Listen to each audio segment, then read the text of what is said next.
Maloi lau mari au eki, lelei ai tonga toa au tau kauwhata koia i he sāpate whakakoloa koini.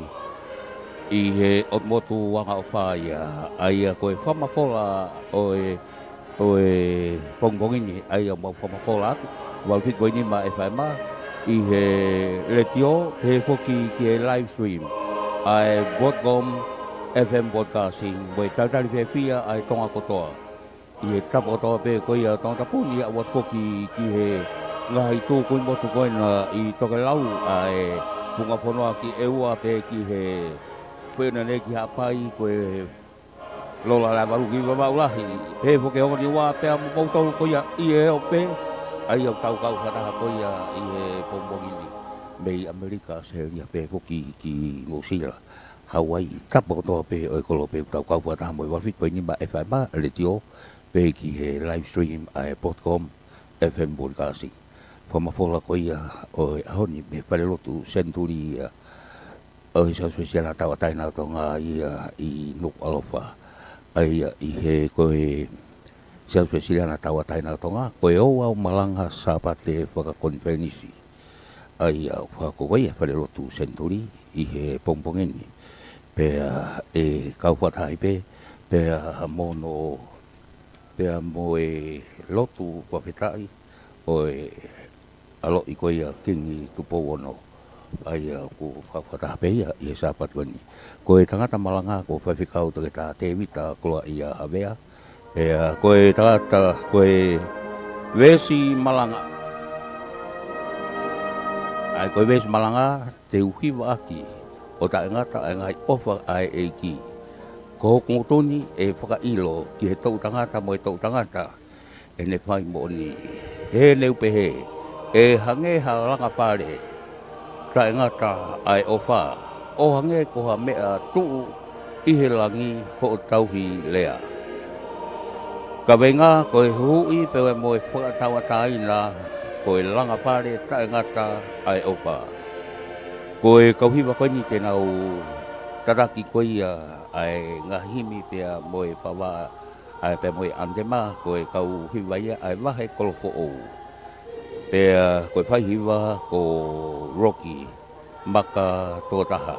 A sāpaten ko loa o siulai wanoa watolu. Falelotu Fakamanatu Senituli o e lotu kaisiane ia sa ione Nuku'alofa. Ko e koia ai Ulukalala. Ai koe hoko koe polo klama tataki pe koe hiwa koe na mahe kolpo nge leu pau patu koe tempare tapu pe mo ike lotu koe tangata malanga pe koe himi uluaki himi tahafa e me ai Pilolevu Tupouto'a Ulukalala Pilolevu kalauni mo FakaKonifelenisi hoko atu ki he lotu ko e sikei tali lahi. Whai whikau toke tā alfreta tiola. Pe hoki ki he lotu ai eiki. Ko e sāme e lau atuia e whai whikau taniela whangpo. Whapoponga ia o e kau whai whikau mālolo. Moto ko e tau kau whataha ko e sāme. Wahai waluhiwa wesi waki ki he wha. Mo e wahai tahanima ki he tahawalu. Ko e hiwa toke e hoka toke hiwa Fakafeta'i koia o e sāme pe mo e reisoni koia me huakawa motua sele maia wahai wawalu wesinima ki hiwa e lau atuia ka te alutui ko e whapafonga o e potunga aue a whawhine hoka tulewa ki he andema ai wahai kolofo'ou pe mo e reisoni lewa me he ipiseri ko e loma wahai ono westahaua ki he watolu ai e lau atuia e oni sema kohinoa ko e whapafonga o e kau se tuata lahi. Ko e reson koe me kosperi matiu wahong pulu wesi whanoa ki he whawa. E lau atuia manase siua ko e whapafonga o e kau talasiti lahi. E hoka tulewa ki he Lotu Fakafeta'i o e aloi o kingi Tupou ono. Taraki peia e paiseni pea mo hiwa o e talamonu o e aloi e kau hiwa pe ko himi holoa e spela tuia e pasa pensimani Tonga ko e pafonga po mo e Palestini o e Tupou. Pea ko e Malanga Fabi kau to kita temi ta ko ia vea ko e tata e ki Palestini o e siasi.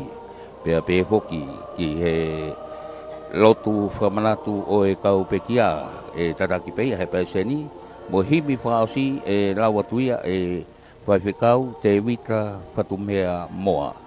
Ko e fafofonga ia o e vai anga lotu Tonga i muri. Pea pe foki kelesi pea mo e hiwa tuku pea mo e hiwa e whakaponua ia o e tui pea mo e lawelele ia ai Malanga Ouau Malanga sapate FakaKonifelenisi pea mo no Lotu Fakafeta'i koia ai Aho aloi o kingi Tupou no ka ia taimini ko hiwa taldari pe o whakot pe kau hiwa koini ai wahe kolfo'u.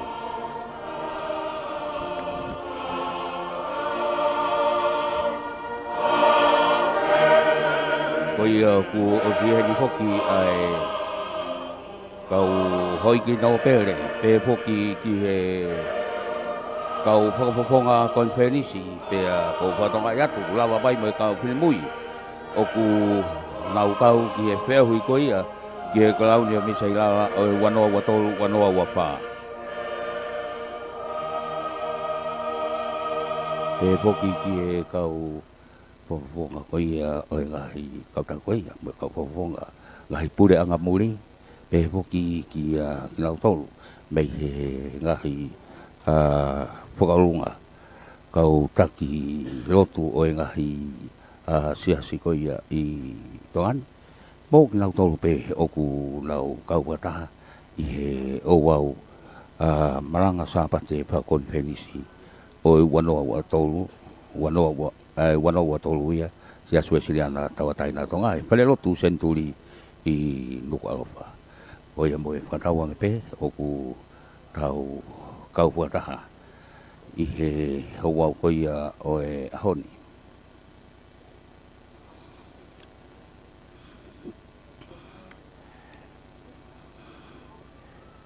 I he taimini ku kamatake whanu au pito a loto ai Falelotu pea pe foki me mono whataha ngahi nofoanga ki tua e ngau e aki ki nau tolo ko ia ko ki nau lava ko ia ki loto. Ka ko tu ko ia i he taimini oku whaupe ke whonu.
hi himi hiwa tatali ki he kamata o e Ouau Malanga ai hiwa patata koia kolfo ki he konferensi me manau paiwa ko Rocky maka totaha pe mohimi ko na ko ku to mai ai tauwa a whapopapito ai honi koia i he roto Nuku'alofa aku tafi Tonga langi pe lano mata mo e funga fonua pe fualele mako opito ai ia tuha pea pe mo e aho whakakoloa koini koia o kei whatawang pe o ku tau kau whataha ai koini i he live stream Facebook ai mo mea mai pe u tau kau whataha i he Ouau lotu koia o e pongpongini tatali pepe motol mei Amerika pe he poki ki Australia no sila Hawaii pe tu koia o ke mau mei ai Facebook a koia e .com FM Broadcasting pe he poki ki he letio wal fitu point nima FM tali pe fia motol mo loto ha mari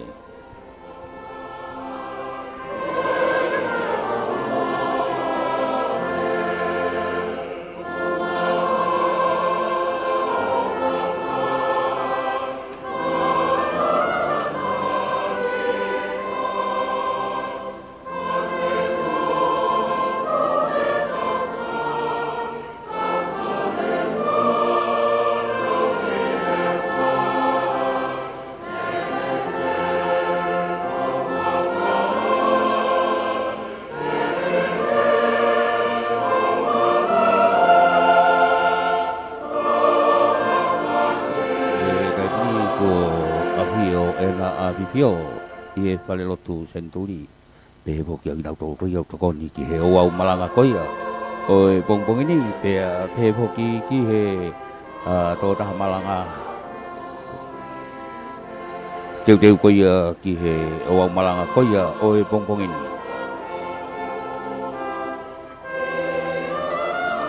o toko lahi mai hoki pe mo e malanga koia mama loa i he tali koia o e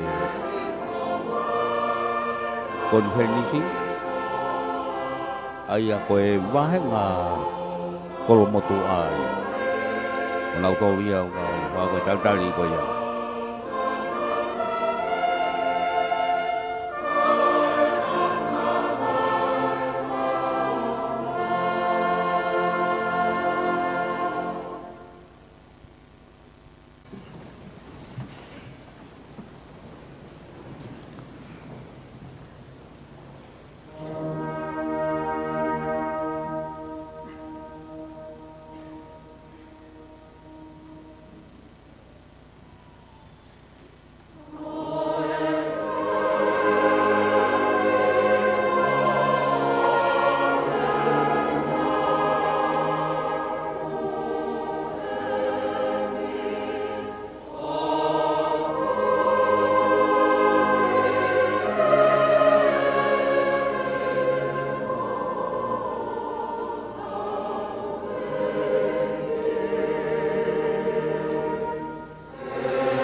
Ko whaidotonu mo whakoristu tone, ko e pou ia ho afio anga, ko ofa momo oni o kuna whakamelo ki o whafonga. Righteousness and justice are the foundation of your throne. Steadfast love and faithfulness go before you. Come, let us rejoice and offer our thanksgiving to God as we worship and glorify his holy presence. In the name of the Father, and of the Son, and the Holy Spirit. Amen.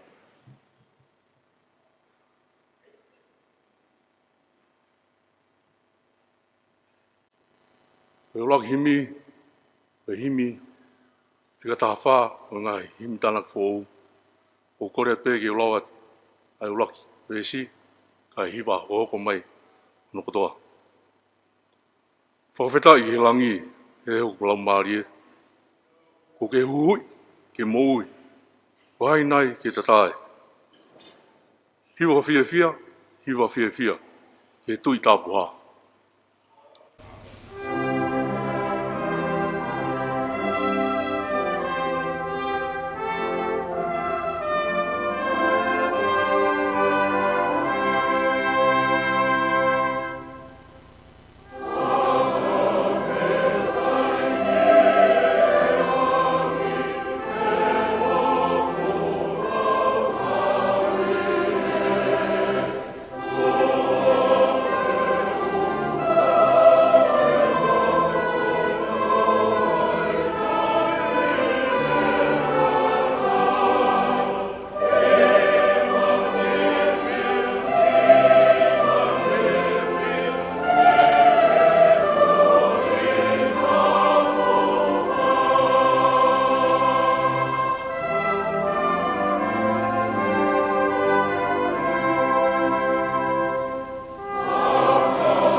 punau ke tau lotu.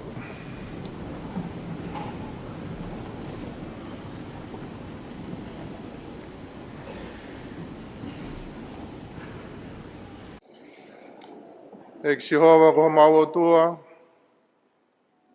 o ko mau unu atu. Tai tau e mau tāpafua, o huawha top tap. Ai huawha o tuku pā e siasi, neongo e vai mo e tono nou. Ka ke hā ke ki ai o tua ko e tuki mua, i e mea ko tawa pē, i langi, mo mamani. Koe aho pe o e whakawheta'i. Te mone tāanga ko maufasi. Whakawheta'i ke rangi e hoku lau maari e. Ko ke huhu i ke mo ui. Ko hainai ke tatai. Hiwa fia fia. Hiwa fia fia ki he tuita puha. Maulo nuku yo ao mo i loto apasia. Koe whea potu ma mautolu. Uri i he uri ange whau. Ki whakawhea ngai ki he tāpuha o e awhiona. Kai whakawheta'i mua he whekau mai ai tāpuha o langi. Tāroro ai e hoste ki ai. Kia au kau mai e kau nofo i taimi. He hiwa fia fia. Hiwa fia fia. He kua tāpuha ki mautolu. E o ofa. Koe ahoni. Koe aho e fia fia mo e whakawheta'i. Koe whakawheta'i e ngāhi a usia kehe kehe. Ko whakaata e he aro ofa a langina.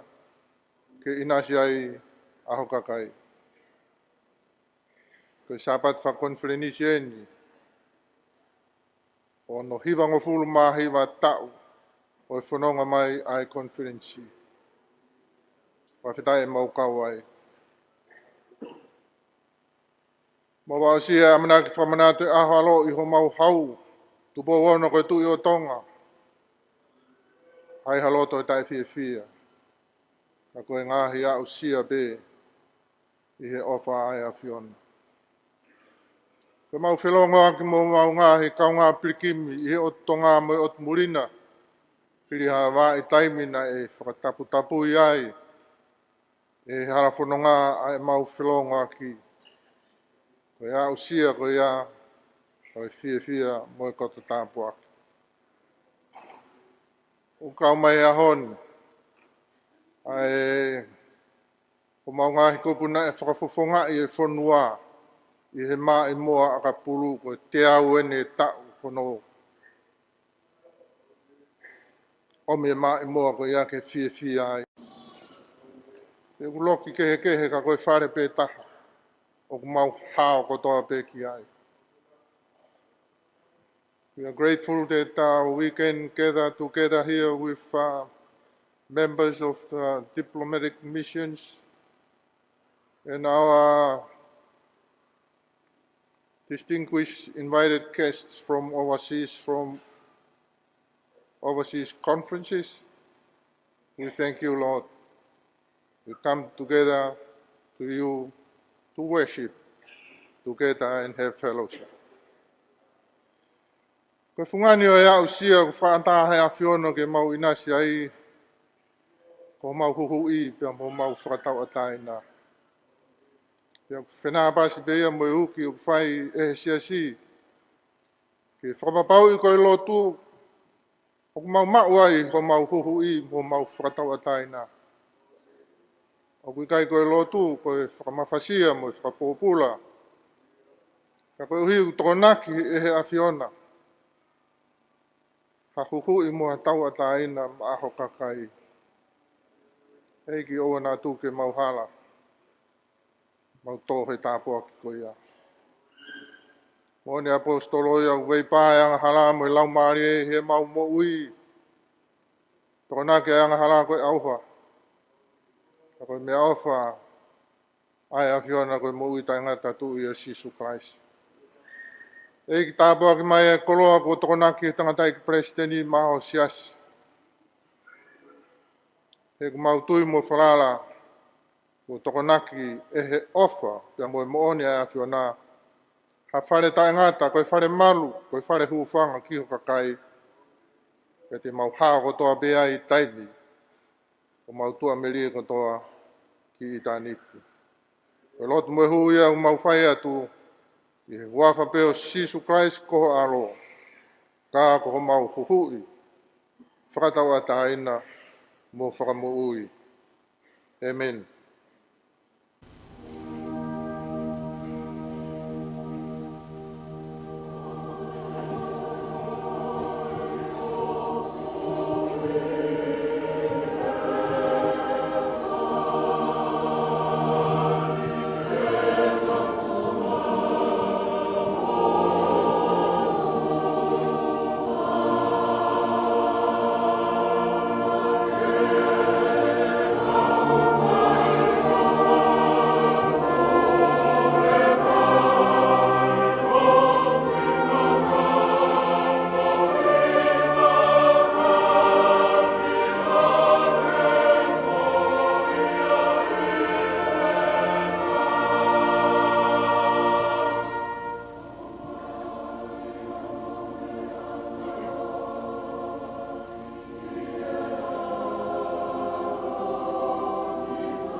Sa me o e pongpongini, o to o ia me he, walunga pulu mahi wa e sa me. Wesi ulaki ki he wha, pea hiki me ai ke hong pulu mani ma ke hong pulu ma walu. Walunga pulu mahi wa e sa me, wesi ulaki ki he wha, tahani ma ke tawalu. Ko kore pa more more atu ke tau whai pe ai whonga mahini. Ke tau lau whitariaki, me ves ulaki ke wha, tahani ma ke tawalu. Ai ai pe ono lau. Koe hiwa koa e tani koe haasala. Teu hiwa ko tanga tangahi ofa a eiki. Ko haku ngotu ni e whakailo ke tau tangata mo tau tangata ene whai mo ni.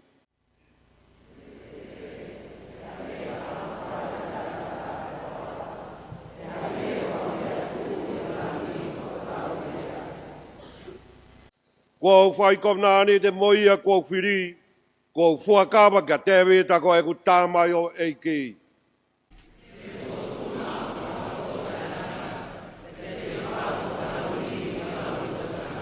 Mano ia ka koe whahinga ku ilo ai ongo whakawhiawhia, o nau haere, e si hawa i he maama hofowhanga.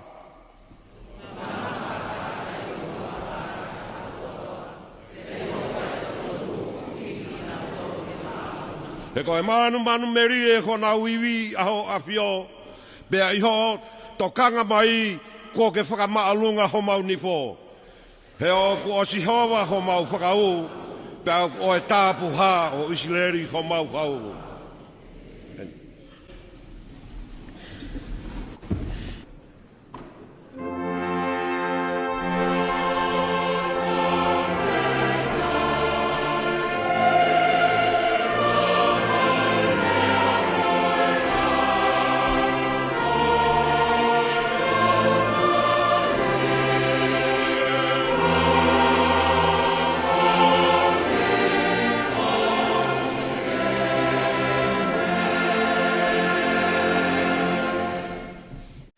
Koe wholofola me Fakamamotu'a, o to'oia me tohi ai palofita ko Serene, o fulu mawalo e wahe, te uka matalao me vesi hononima, o tuku ke vesi iwa. Serene, wahe uawal, vesi nima, ke vesi iwa. O kuha ia i e pesi, Malanga fitungo fulu mataha o Fakamamotu'a. O pea no whakalea. Pea tari ai palofita ko Serene, ke palofita ko ananaia i he ao o i kautaula eiki, pea i he ao o i kakai kotoa na e tuu i he whare o Sihova. Iyo, na e pehe e he palofita ko Serene. Amen. Tāwange mo Sihova ke ne whakaai, ai ngahi lea ko ke palofisai aki. O whakafoke nau a Sihova, mo i kau pōpula kotoa mi Papilone ki he potuni. Kako eni, ke whakaango mua ki he leani, o ko ai ki ho te ringa, mo e te ringa o i kakai kotoa.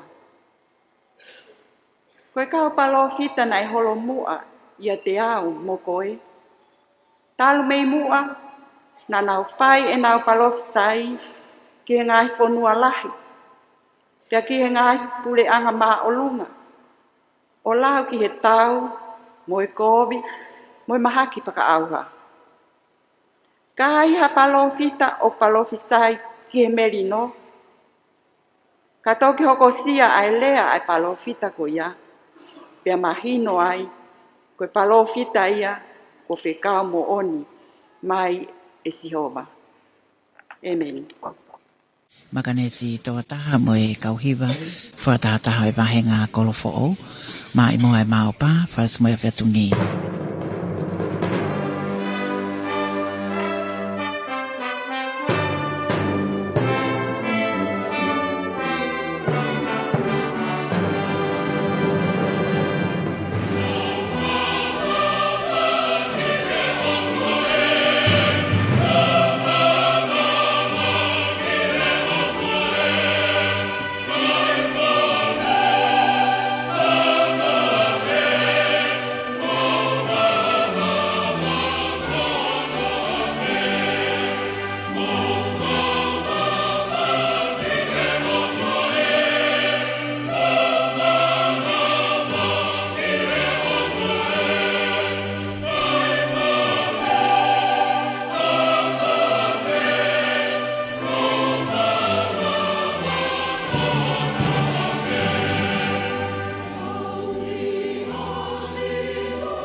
Ibiseri o e pongpongini o toe me biseri a paula kiloma wahe ono kagono hofulmaua o e mesi ki ono wofulma tolu loma wahe ono mestahawa ki o tolu ai au pe ono hiki koia o ana tuku ke hawa ngahala I o mausino matengofua ke mo Tuita ke ngai hori o ona kai uma ke oa te mo atu ho mo ngai kupu maanga hala ko mahafu o e faikovi ka mo atu ki mo tolu ki o tua hange ko kakai ko mo ui mei he mate pe atu ho mo ngai kupu mai o tua ko mahafu o e failelei e tala hai e whaka he Hawaii ki mo tolu e anga hala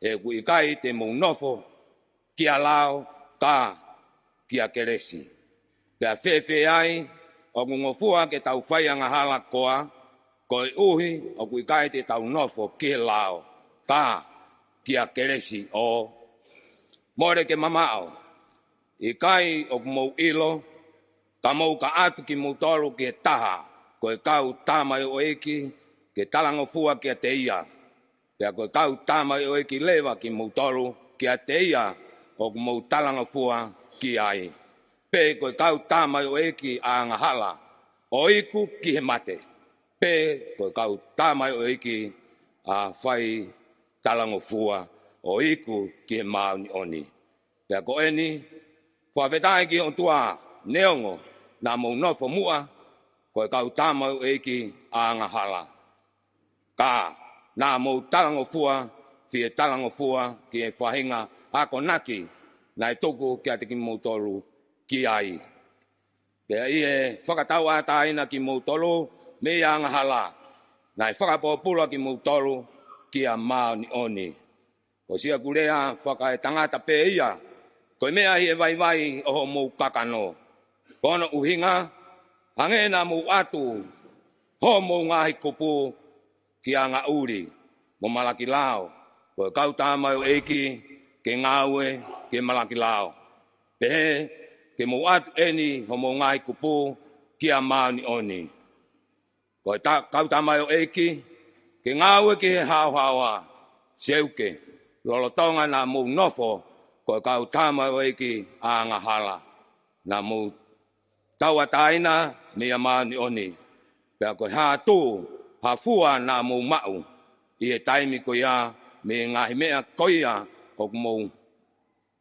maini e ko iku anga o e ngahi mea ko ia ko mate kai tu ko ni e whakatau ataina ki mo tolu me he anga hala kai whakapopula ki mo tolu ki o tua o wea I ha mo fua ko fua aku taki he hawa ko iku anga ko mo ui ta ngata ko tona ki anga hala ko mate ko me afa e o tua ko mo ita ngata tu ya kalai sisu ko tau eki amen ko speri kono tohi e matiu wahe hongo furu te ulawa tu ya mi hono fango furu e vesi I hono fango furu maua ko ia o kune tari ki mo tolu o kune tari au e ko ia o kune tari au kune tari ia aia na ne whekau mai au ko ia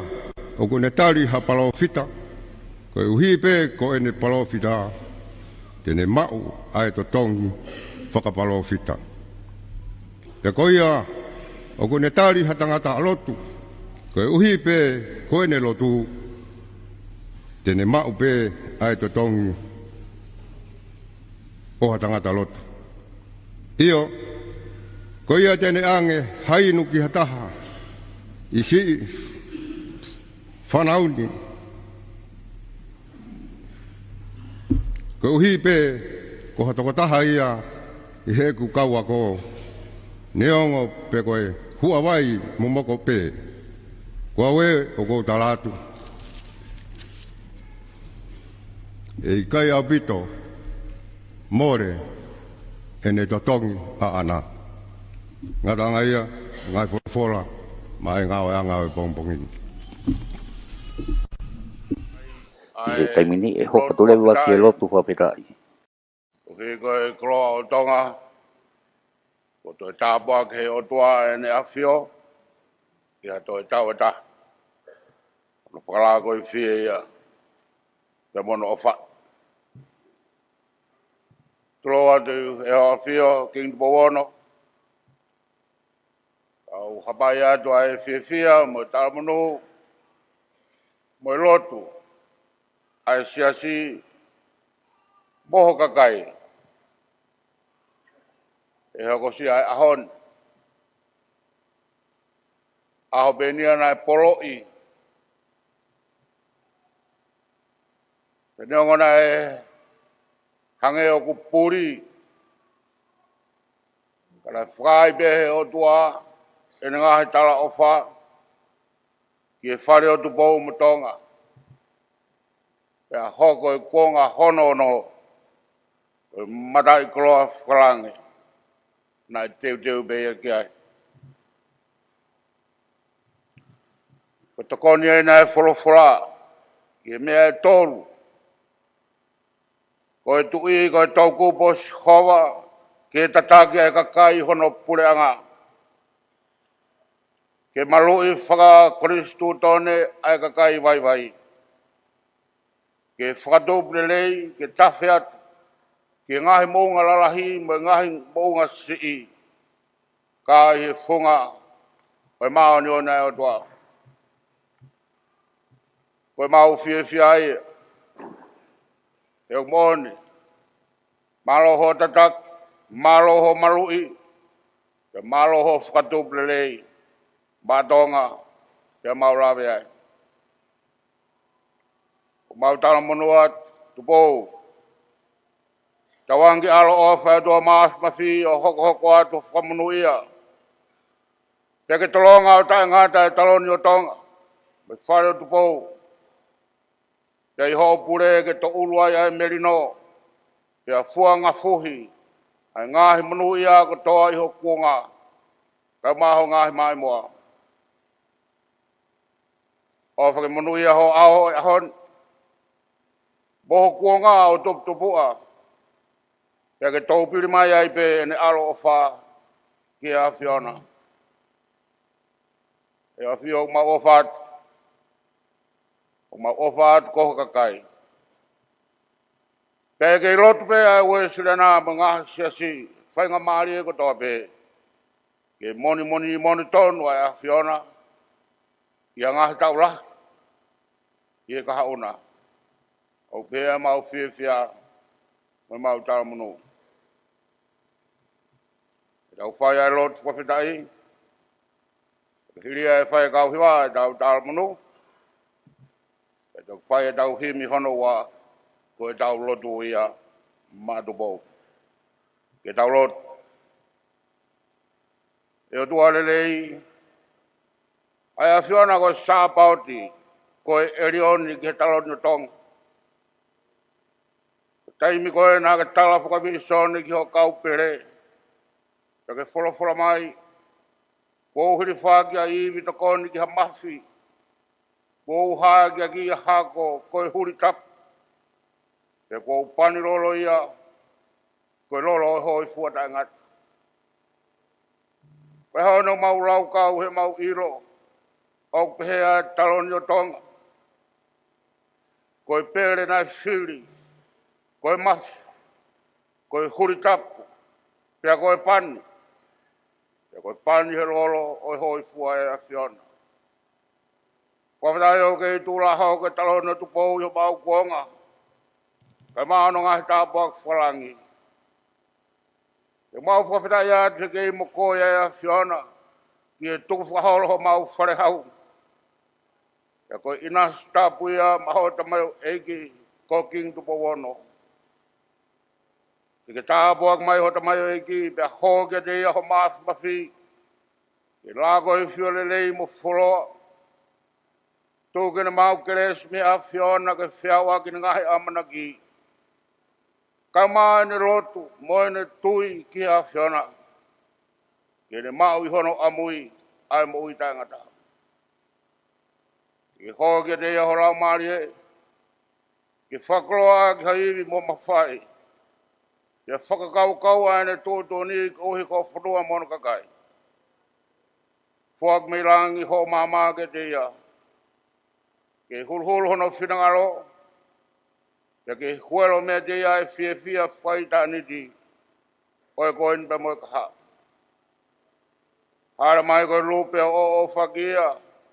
Pōpō mo whakana ki ai. Tauhi mo tau ka boi. Pe angi mai a fu matangi hange koe pente ko si. Ke omi haere loafi. Ke ne whora aki ho whekau ki Tonga. Hara mai ho mafi. Hau raumari e. Hau ki ho mau hau. Tāpak mai tahini koe ni mo whare aro. Mo kau o Tonga. Ka mai whare Tupou muha mo heo. Ke nau ke I hoko ai pēka ngahi matawai o tawhenga munu. Ki ho mau konga pe mo ka hau. Awhi tawlalo tāre mau Lotu. Ke maru ia bea Tupou. Koe mau hui a mo Fakafeta'i. Hua whau Sisu Christ ko aro. Ka ko mau whakamu ui. Amen.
Koe ua e wholawholahimi, e ngāwe anga e pongpongini. Koe lotu ia ai konfelenisi, siasi pure anga mo e whonua mai a Fiona.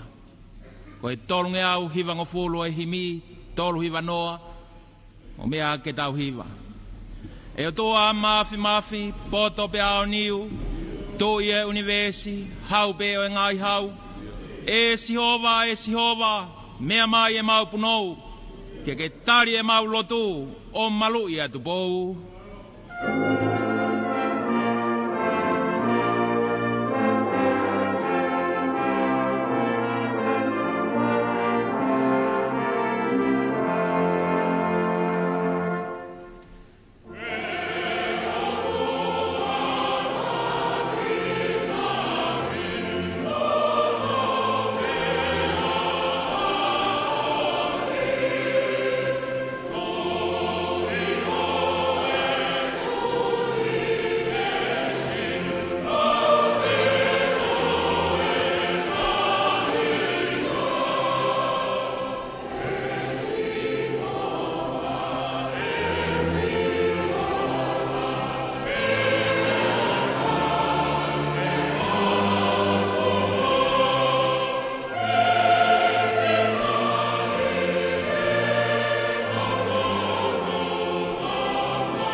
Tōku kene mawhia ene ngāu e furipe, tōku kene monu ia hoko aho pe, e sihova mea mai e mau punou, ke tali e mau lotu o malu ia Tupou.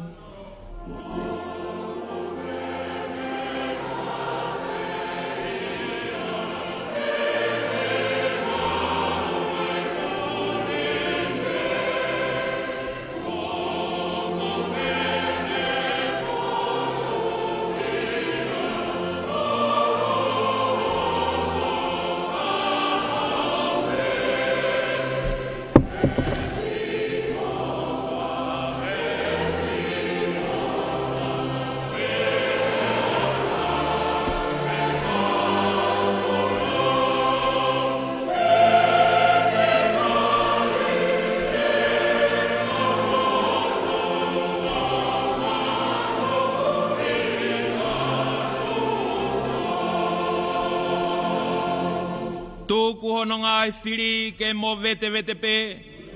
Tuku e nau tūtūni ke ririu ke vare pe. E sihova, mea mai e mau punou. Ia ke tali e mau lotu o malu ia Tupou.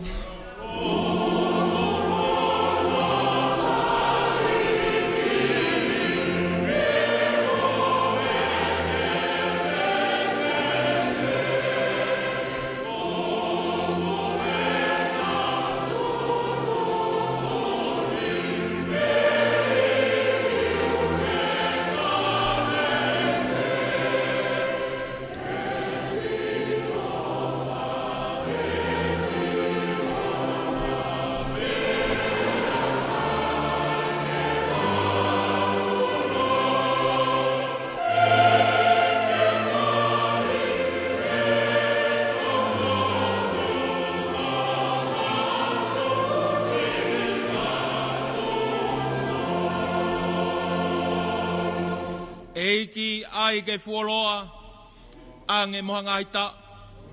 Tau fetuku hakoloa, tauhi o mau hau. E sihova, mea mai e mau punou. Ke tali e mau lotu o malu ia Tupou.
Tau Fakafeta'i Aho Fakahifo.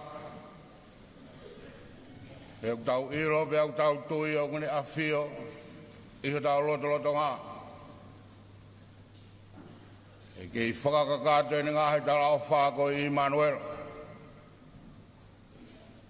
Ene Afio e konferensi ka mai whare tapuni. Pe ko pau ke whai apasia ai tau huu ki tau o tua. Pe mo tau lotu. Tap yo mo afio. King Bowono. Mo kuina Nanasipau'u. Tap ge binis kalauni. Tupouto'a Ulukalala. Tap ge daine binsisi. Salote Mafile'o. Pilolevu Tuita. Binis Tungi. Kama e fare primissimo e fare princesso Tonga. Tapi ho ignopere Ene Afio Tama. Tapi e fare mia. Kama ka minister kalauni. Ma fare area ma ka Fonga. We acknowledge the presence with us of our families, High Commissioners, Ambassadors, Chief Justice, and members of Judiciary, and also the church leaders from our partner conferences from Australia, New Zealand, and the United States. We thank you for joining us this morning, and we hope you have enjoyed your time during your short visit to Tonga. Tapi sea kau tak lotu, mai kau tak lotu fonua, ngah siasi. Tapi kau telah sidlah sekedai lahi mai conference kakato. Tapi kau hiwa, malah itu kau hiwa. Fuleleo mo fai fatongia maulawa be mo polo tu apo. Malah ngau. Wo fai be fatongia fa Palestine, ke fai fa madala fata. Fa ma apo pe ngau ta ku hili. Ko rawe fa ngamari ko ni ke fufu mranga ai pasri. Ke foto matau fa hala fra mari. Ke fronga SSC e tau konferensi o tau amanaki ai. O tobe ono pou ka maho no hulu. Ko hoi moe whakatawadaina. Ka kuhinga nai ki ha. Ko mea te tau whenga ai e waha konferensi koin. Pipia tau ka whata moe kau tau whanua, kitu ka whanua, o whahe skei dari he lotu. Kau mau whiwhia, e ikuna nā mō whai. Tako mea lere be ikuna ia, e ose tau ni manga fulu, o te kai tuku e whiwhia, kau mau whamaro atu. Ok mau kau, i ho mō whiwhia he hon. Tawa ke tāpui o tua, ke te ha kau ikuna. Ke toi wharahi ai be whiwhia e whanua pe kaua tua e konferensi. He whaka e whiwhia ke taitare kau whirimui o e wike heilala, o mautara monua ki he takmamata, ka mai ngā whamiri, mō pōpō mai ke whai e ngāwe mahu inga mō kau kei, ma o whātua pitu i mō tolu. Pakasi au ki tau tolo ene ki apiako minusila, tua i kai pau, maro mo rawa mai, kau mai ki he wike heilala, pe mo wafe mai, o mundu e ai konferensi. Tuma ke whoki holohola, wana whana mai skei tarahi e tu whakato no whatongia ke ti mōtolo, i e whanga maari a muianga. Ke pōt profola mara, mi same te uhiwa ki o tai ngata ai ngahi ofa e ki ko hoku ngutuni e whakairo ke tau tangata me tau tangata e ne whai moni hene upehe e hange haranga whare tai ngata ai ofa e hange ko hatu i he rangi ho tau hirea. I will sing of your steadfast love, O Lord, forever. With my mouth, I will proclaim your faithfulness to all generations. I declare that your steadfast love is established forever. Your faithfulness is as firm as the heavens. My theme, your steadfast love is established forever. Whatever God's steadfast love established, it is established to last forever. God's steadfast love can only establish or build what is good, what is eternal, and what is everlasting.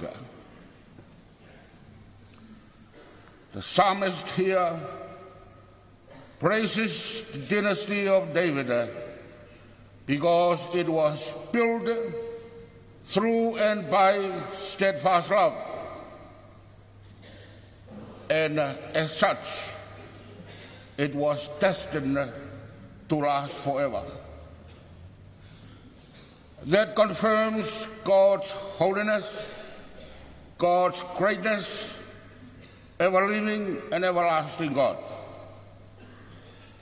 However, King David trusted to maintain the eternal house of God, failed to live up to the expectation.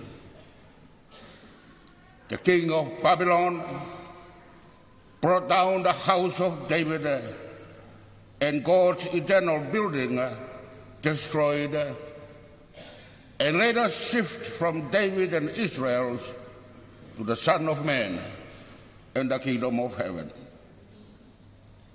We are encouraged.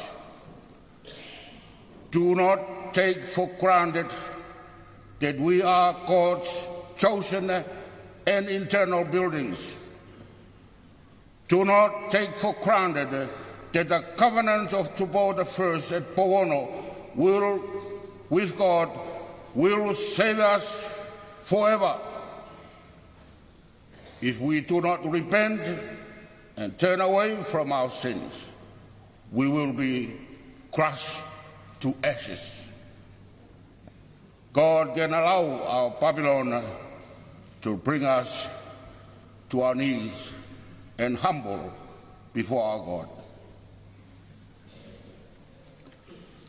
Ko langa tūloa, ko lea iau whakaraka ngai hon. Ko langa bea mea ke wholoa. Ko langa wharetanga o kai kuhinga ke langa mea ke wholoa. O kuhinga bea ke langa ke taingat. Ak ton pe sa mea hon. He ko langa wharetanga ko langa whare ia ai ofa. Ko ofa o ka ana e langa. Te taingata beia. He ko ofa o ka iahane mea nei e popo. O ka iahane mea ia ofa e ume umea. O ka iahane mea ofa e mau mau pehoro. He kui kai ka anga ia taimi. Taranoa e puna koe hon ke langa whare taingata. Na e whaia Jehova ki Israeli pea mo e whare o Davida. Koe langa ia e ofa, koe langa ia e whakatu. Ta hono tonu pea ona ke tolonga o taingata. Ka e taimta tau tala mai behe same, neu pehe e tolonga o taingata. E koe langa whare a ofa. Ka o maino mai beha koe whare koe na e uhinga ke taingata. Ko manuka ia, ko toa e Serene, mo e whare o Davida. Neonga be, ai kawenga mo e uhinga, ka kohono tauhi mo hono whaunga, o tai aonga e ofa tai ngata, o whae o tua, mahano kakai. Ko mea bango ia, hane amnak be, ko mea e hao hawa, pea ke whai hao hawa hono tauhi. Ka pangoa kua more a ofa. Pea popo ai. Pea holofa. O kai ke pure ke whao sa me. Lau mahino pe kia ki tau tolu. Ke o tua pure ke mea kotoa pe. Kune langa. Te kawai a mamani. Ka whakapupura e ngahi tahi mo haki hono ngahi ngalu. Ko soka pe tene lolomi. Ai toka lau mo Tonga, ai whanua mo mea katoa au ki ai, a mamani mo hono mahu, koe whuatutu katoa pea e soba, o mau morerei, hange koe whakatuku he ka patanga. Kai toa King David a Wesleyan. Ka kono wheke nā ki horo, i Israeli, ki Babylone, ki Ispite, ko te hui koni, o kui whea Jehova. Ko hāko rangai ai hono whare, pia toi tō. Pia whaia e te ngihia ia. Te ngihia e whare tāngata. Ko ke ri aki, mo whakatare ia, ko ke takataka ita iho pani, ko ke whakamama ai kovina ante te, pe au ki ho uri ki he kere kere hono karauni, Ko ke hae ko toa hono ngahi a. Pe ko mau ko toa hono ngahi taua. Pe ko le hoko ko lumaanga e nofu e ngahi whanua. E os afe eiki ho fufu koe. E kohu ho i da. Hange hawela. Kohu bea Israeli fufu e showa hono fufua. O tupa e nau tō i ngahi whaingata. Karai kai. Ko Israeli ne kai toi fie mamata ki hona o tua. E tupa e nau mawa e mene ngahi alo o wha. Pea khrofai ai whare. Nai langa pia ke tai ngata. Whata e showa e tō kupo nep kanesa ka tui Babylone. Taki ki nau tolu ke pōpura. Pōpura ke pureanga muri. Pōpura ki o tua hiteni. Tako whikawa mamahi taha. Tautau ho mo ngai habe. I he uirou he ngahi waitawhe. Pea tapu ke mo toi hiwa molot ki ho mo o tua. Koe anga e. Hono horok. O wharetai ngata o Israeli. Na koe tumu. O whakapamahi koe. Koe omi e. Fu manu tae maa ho whanga whatapu koe fu buaka. O awe ki he ori ta tapo si hova. O whairau rau ia ki hau tua muri. Mo atua hiten. Tō e hau. Pōpura e kakai. Rumai honau o tua. Koe hui kotoa ia. O wharetai ngata. Kai ea e nau paia. Mo e nau angahara. Tau manatu tau tōliki mounga kāmeri. Manu ki e Ilaisia. E kau palofita, a peari. Wakaiat peo ki wheho mo o tua. Nā kune mohe, nā kune whakahau e. Ahoni. Kaila mai kau palofita, Nebukadnesami, Babylone, Israeli. Ko wheho mo o tua. E osa vene fufu ono fofonga mo ene arofa mea diki mautoro. Oku wongo fefe. Oku wongo fefe. Hahanga hafonua o taukaya ho tau otua. Oku wongo fefe. Ke tau mamata atu pe. Uvanga whatapu, kai kape mai pia Babylone, kia King Davida, pia mohona o tua. O wonga whewhe conference. Ai hoko ngahi mea te tau moia hi whanua. Ai hoko ngahi mea ku horo ai whareta ngata nai whotu matonga. Koe haha tau ngau e whai. Ke tau FakaKonifelenisi koe ni. Ke puke. Ai matunga. Ho tau wharetai ngata. Koe toa ngau Israeli. Koe nao mono fua to kua. Koe ofa moi mesa e o tua ura. Ke tine maru i tai ngata. Ene ngau e. Tau iro pe ai he me he o tua. Ka tau aru pe to kua. Hei kai ke iro ki tau tolu, pa tau mea e whailo tau tolu ke pureanga. Ke iro he kakai. Tau ki anga hala pe. He urahi bea ene mesi. Karo mamahi mea apostolo oua. Koe mesi, koe mesi. Koe anga hala. Koe whahinga, whai noa koe ni. Koe a une whakatopu e horoki ho tau wharetai ngata. As whakatoa ngabea sone baptaiso ke kausiu. Oua te mou futaaki ai lau koe whanau ki motolo e parahame. He koutarat o mawhai o tua ke whiri haka kai kehe koe ne whangapere. Kai tūs ki motolo raku ki he awhi he kei te mou whatomara. O kei ke mou mau e whakamore mo e aro ofa ai o tua. I konga koe, i same. I konga koe o sisu, le mo sone baptaiso, Ko se kauta tau bea o kuongo mai ke tau tolu. Ko tauhi o e whare tangata tūtōn bea ko ofa ke o toa a ki o tau kotoa. Ho tau loto, ho tau iwi, ho tau lau maari. Ko langa whare tangata e ofa kono tauhi be ko ofa. Ko ia whikau ia e ke tau whiri. Ko e koha mea ke tau tolu. Ke whai bei kai. Ko langa whare ia e ofa ku le tūtōn bea e whonga.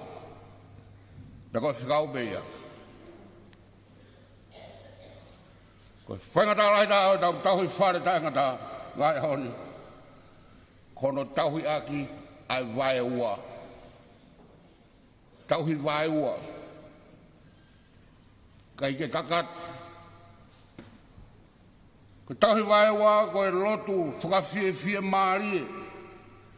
Lotu ia nai talakia e whare si, ko lotu peke mata lelei. Ko lotu pe ia ku vai ua pe. Ikai ke momoko, ikai ke maha whana. Kau maha whana pe pe a moko pe. Ko lotu ia lau maari o teimo vai. Ko lotu pālahi tokua umpo uri kai a hoota. Kroa peke tau kau. Heu kei maha whana pe COVID-19. Nai whai o tua mohono kakai. When it comes to worship and to love God, there is no room and space for mediocrity. O tau palmane maia. Te kai ke whai whamātu ato, ka tau whai whamo o muanima, ai tau tauhi lotu. Whakau ia ke konferensi, ka whakau ia ki Tonga. Ouau e mauna whoa ia pehe, nai tuku ai whonoan ki rangi. Pete tau maluta e ngata ai. Tonga, ku pau ke tauhi, ai tau COVID-19 te. Peke kai tauhi vai ua ia.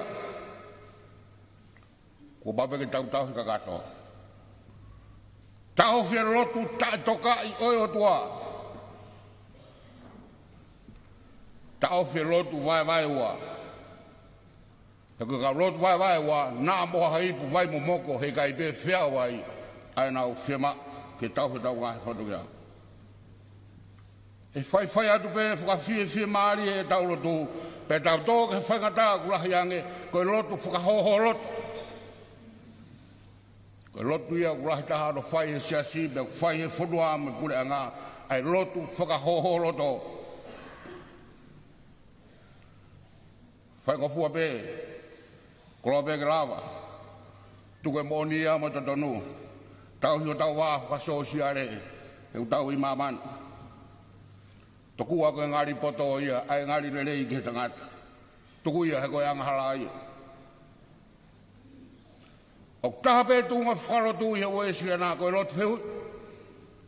Ki lotu whehui. Ke te au koe lotu whehui ko ki nā tōria ko lotu kakato he kuna utaria Sisu Christ. Koe kau lotu whanongo, koe kau lotu vei waia. He kai mahinoia pe unau alu ki whee. O nau nofo pe o pāpaea horo pe ke whakatonu hia i he taimirahi. Ai kai ke nau whee whakaongo mo tui kakato ki o tau ike ko Sisu. Ke tau whehui pe ke konferensi pa mo siasi. Oku hinga ke ha. Ai kai malawa ke taofi a whaitoko na tapu mihe tau whanau. Koe tari kai ko hihe ku lotu vai ua pe. Ai ongo mātua pa mo kau tau whanau. Kai ke nau mahoinga ia, e whakamo oi ho nau whanau. Pate tau eke pe, o kuhinga ke ha, ai whakau tuotu horo whamamahi o kakai whiwhine, e ngai family, o ngai whangata, whasosiare, o e moifo family, kuru ngā pe, he tau rata pe ke whai vai ua pe. Ai tau tokanga ke rangi o whiwhine, o tau ho tau ngahi vai ao tua. Kai ngā, whare tangata ko sranga ia he otua. Pe ko os mau luta, pe malu, pe tolonga. Os wharoes hova no ngahi afo. O fua ke tonga me tokarau ke rulunga mo hahake. Pe ko ne osi foa no ngahi makatunga. Ke whanua mo kristahi. Pe velo ki ai no ngahi pou. Ato e rangi pe whariki e mohuku. Ke fua e whanua mo no ngahi makakroa. malu ga ngahi e hanima ka ko faito don mo fakoristu don e pou ia Ene Afio anga ko ofa mo oni o whakamelo ki hora fufuga kana e holo pe ia malo bena e os aho tolu Periliwa e tauhio e whare taingata me whai he tangata mo ngahi tau tangata tua bege whai bea he aro ke te whatu bea ea me he pegia ke ne hiki e whilaurau o e kau tauhi whare heilo na tau ausi ai mui tangata Conference ko tau lotu wha mua ni maa mo lotu louhi mo fisi e puri ai e fufonga e o tua mea ni tau tolu mo tauka. E koe puri ai o tua koe whainga maari e ia ke tau whakawhi ho tau Papilone ke ne hai ki tau tolu pia no o mo ne ioke ke tau popula ke te ia. Tau FakaKonifelenisi koe ni tau lotu tau wakonaki aki ke huhui ki tau tolu me ngahe popula. Popula o ui. Popula horofai ai whare tagata. Kai lava ke tau whatonuhia. Pe toi langa e bek tau tolu e kraisi ke tau hoko e na wharao. E kai whare tagata ko langa he o tua ia sisu kraisi o afio ai o tua. Pe te tau hoko e kai whiao mo ia e whare tagata ko e pureanga o tua. O whaati konferensi, ka maak modol ko tau be, ko tau kau whatahi haone. Amen. Whainga maare ko ni ko rea tu tangata president ke tu mai mua whainga maare konferensi kakato ke whakakato e whanki i whehu i pe koeni. Ke lawe i pia moe kau pekia. Pia moe kore. Ke whai mua i he konferenisi hanau lotu Fakamanatu. Nau tolu koe nina e o si whakakato pe whatongia e siasi ngai whetu na nau pekia ai. Whai pia o nau malanga mo nau ngahi mea whakaeiki. Ka koe uhi koe mahu inga o e nau ngā ue e Fakamanatu ia i he konferenisi nā nau peki ai. Wea e whehui uraki ko ngā toru, ko peki ha whai whekau i he waha a konferenisi, nai tūtun ke tāri ke ai ngahi hingoa kau whai whekau ko ini. Kau whai whekau marolo ko sione alo whakahua, te kilati pilesa pālawi, whare matapure lomu, kia mo siosi whatarakai. Nei kau ke ai me kau whaifkau, na nau lolotonga whaifatongia pe, ko Briami heneri vete, sio ape la atu, sione whanokalafi vailea, ki tione pālawi, kia mo si mote iloa he lotu whinau. Pe whiui uraki konga wha, pe kua pekia ha whafofonga i he waha a konferenisi. Nai tutuni ke tari, e kau whafofonga ko ni.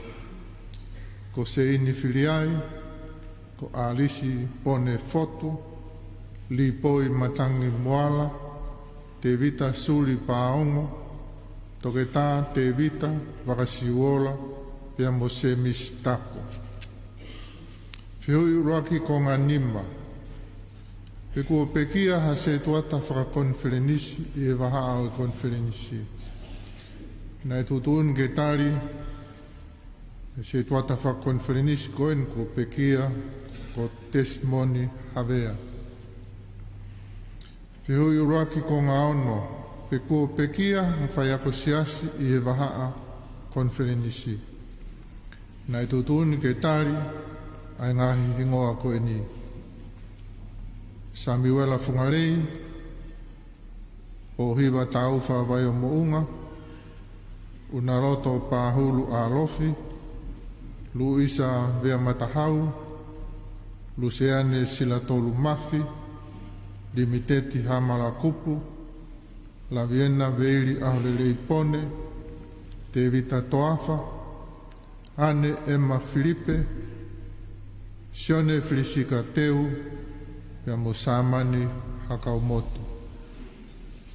Rek pesteni ko ngahi ngoa katoa ko ni, o si kakatope honau ngahi whamatara, o tuku ki he paenga e konferensi pia mo e wahao fe. Ako whainga maare ko ni kore atu, whai mua ki lotu o manatua, ai ngahi ngoa tau maawai nau tolu. Maro apita. Skedari. Kapau gai ha ui tōu hena, peko ha ni me family tonu o e kau pekia koe ni, pamamoro me hake. Maro, mo me hake, ke whaia de whakamaro, ai konferensi, kari motoro, kau ngā whanonga he pirigimi o ngā o he siasi. Maro abit, nā mou tauhisi kau whai whakau, nā mou ofa ke kau whai ako me kau whakapafonga. Pea ko hiki arki nā ptoro i hara whanonga. Ko whapunga au de conference ka katoa e whamaro atu ke ngā he family. Mo mau ofa, tawanga be e tokon mai o toa, hoko atu tau mo ui ma tau whanonga. Ko tō tau ho tau ngahi ofa ka, au tau tui urau ia i langi, koe koroa, kia mo i tangata. Kai le tau lotu, e whai tau himtuku, koe whakato ia, koe whalaurau lotu e konferensi, kia kaupekia, ke tau lotu. Tua koe ngā hingo ai, koe ngā family e, koe nau ngāo e, mo nau mate aki, he tauhi ngā whatongia o siasi. Ke tala awha behe ke kau parofita, he iai honau inas hoa parofita, koe ka kailotu e te tau moia. Ka iai beni ihia, maro mahi wai mo moko, e mau he siasi, e mau he ngahi pot ngawe, e mau he ngahi ako anga mo ngahi ofisi. Kai mau be honau inas, o whakatatau ki ho whotu du mo whinangaro. Tāpo ak mai si kau whai whakau, kau whakapafonga, kau whai ak, kau ngāo he ngahi ofisi. Honau taranoa, hei kai mate ia mo ki nau tolu. Koe family eni, ke whaofua, ke whaofua ki he nau aanga pe mo nau lotu, ke hoko atu aki ai nau whanonga. Me haine konferensi ka katoa pa koe mau lotu ia, ke tāpo aki mai ngahi family mo ki mau tolu koto pe, ia Sisu Christ ko aro o kako mau whakamo ui. Amen. Himi au e kau pekia, kai mui e be tau keresi. Ko he whalafola himi toku o e Ouau pa mo tau Malanga FakaKonifelenisi ko ni mangeau ngofulu ke mo katako mea ki tau hiwa. Ni ma whaanoa e whakasio mai ke kau mārolo ko hau atu ki he langi pe fe e nau nofo.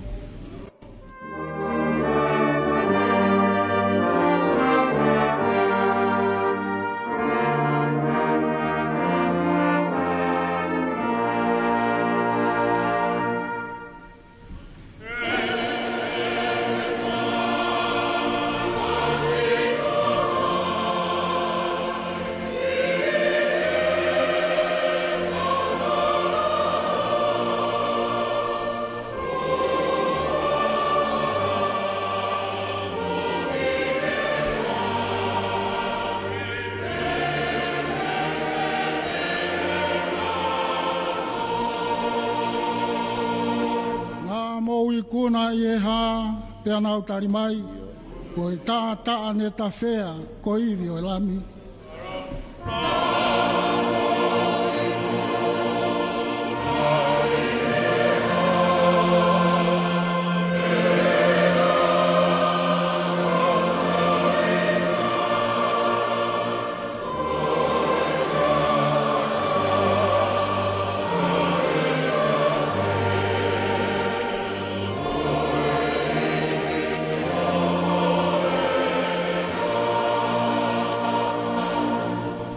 tau whakamalo ki he eiki he tofa ho tauhala o fau he u mamahini ke mau ai pureanga.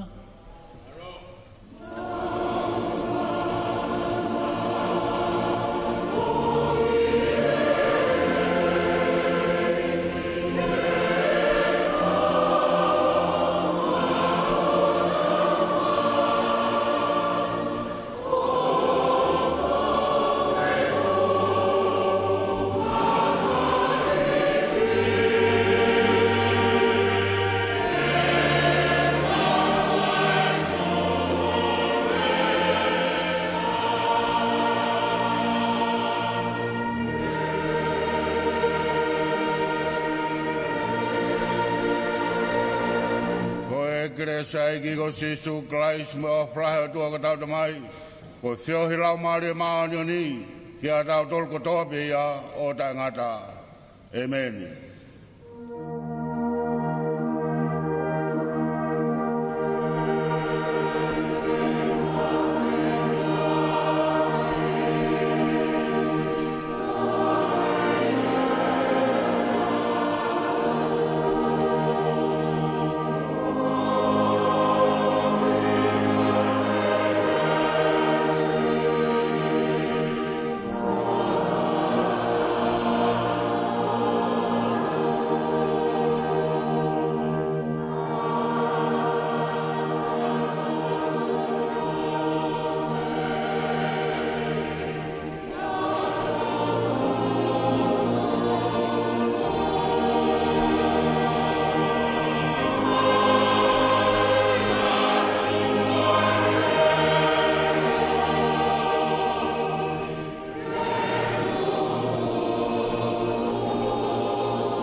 koe laulelei ai Ouau Malanga sa pate FakaKonifelenisi pe ne paupai pe mo e Lotu Fakafeta'i koe alo yo kingi Tupou no e whahoko moia e preseni ai koe tangata Malanga pe pagikau tagata te vita kula ia Halea ai Falelotu Senituli Nuku'alofa Wesleyan Eliana o Tonga koia oku kei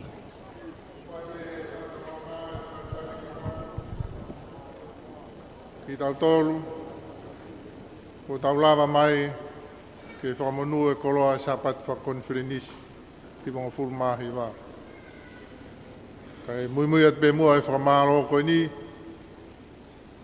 i whakawhainga maari e ahoni ka tau kau whataha i Falelotu Senituli.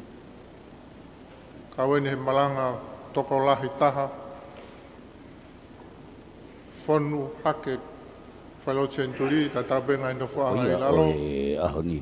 Oia koe ui pe koe ki he lotu ne whaupehe ta malanga, koe himi uruaki le spela tuia, aia le mea ia Pilolevu Tupouto'a Ulukalala ko e Pilolevu kalauni pe mo e fonga konferensi pe ko e lotu ne fa pe ske tali lahi e fa kauto eta alfreti atiola koe io koe same ne tataki e whaipikau tani e la pangpo koe whapoponga ia o e kau whaipikau malolo pea koe hiwa whawheta'i koe ia o e same whaope kahui wapa mesiasi koe reisoni koe ia me whakawa motua ko katea lutui koe whapoponga e potngawe a whawhine pea moe andema bless his names koe hiwa patataha ia ai wahenga kolofo ou pea moe whaihiwa ko Rocky maganesi totaha koe reso ni koe mehe ipseli ne rawa tuia e onse ma kohinoa koe whafonga ia ai kau se tua tālahi pea koe kospeli lewa e reso ni me kospeli ko manase siua koe whafonga o e kau talasiti lahi pea ne hoka tulewa ki he Lotu Fakafeta'i koe alo i koe a kingi Tupou ono ne tataki pei e pae seni pe foki pe moe kau hiwa whatataha pe koe a ai wahenga kolofo ou ono hiwa i koe a o e pasi o e aho alo i a koe himi honoa ne spela ria pasa pensimani Tonga koe whafonga moe presidenti o e tau Tupou pe foki ki he Malanga ko taraiki pa seni pe fai pe kau te ta te vita ko i havea pe mo e lotu wa manatu o e kau pe kia tara pe pa seni mo himfa osi fai pe kau te vita fatu mea moa ko e pofonga ia o e pa ngalotu Tonga i muri pe mo e kelesi pe o e pa seni pe hiwa tuku mo e fasi fafonwa kai ke koe lava lelei